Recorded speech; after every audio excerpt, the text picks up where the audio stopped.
Social activism through social media is a popular idea as networking sites become more and more popular.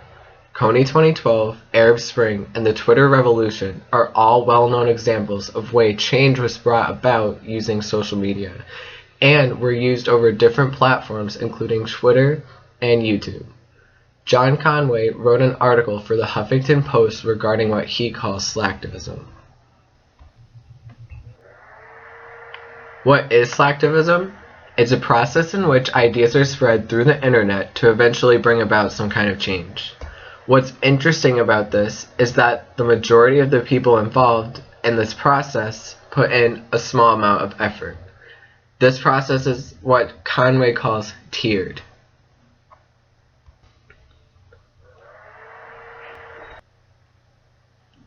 The first tier, which is also the largest, puts in a very little amount of effort.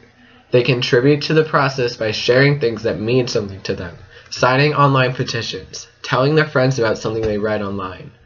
This is the tier that Slacktivism coins its name off of. The spread of information using people as the filter and social networking as the outlet is generally the only way information is spread using this system. This is the first step, and the most important part in the process to bringing about change, because if information isn't spread across an adequate audience, then the problem will never be popular enough to generate people in the upper tiers. Tier 2 is made up of people who are willing to put money into whatever change they've been made aware of by the first tier. This includes buying t-shirts and wristbands that will physically share with people what change they're trying to bring about. And it also sends funding to whatever group initially introduced their idea to social media. Although many times this funding doesn't make it to the cause in whole, the money that does make it through helps, and the items bought make more people aware of the change that is trying to happen. The second tier, says Conway, is where commercialism is often scoffed at, because of the fact that generally, little money used to purchase the items actually goes towards the cause itself. Although this is true most of the time, it's not true in every case. The third and final tier is made up of people who are genuinely interested in seeing this change become a reality. They are willing to put in time, money, and effort to organize rallies, political efforts, and even travel to areas where the problem either originated or where the change would be initiated. This stage is when things begin to happen, but the reason the first tier is most important is that many people are not willing to put in the effort to change these things.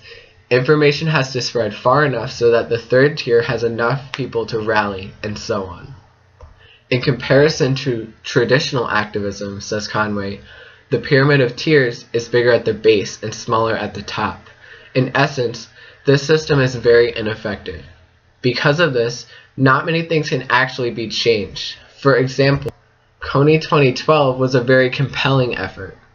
Many people were willing to put in time and money, but the government alone does not have the power to change what is being asked. There are things that can be changed, but it generally takes time. Occupy Wall Street and the Tea Party, says Conway, originally used this tier process of slacktivism, and once they gained momentum, became full-on movements. He also says that this process, being the way it is, will not be able to bring about a cultural change. Eventually, if a big change is trying to be achieved, a switch to traditional activism is needed.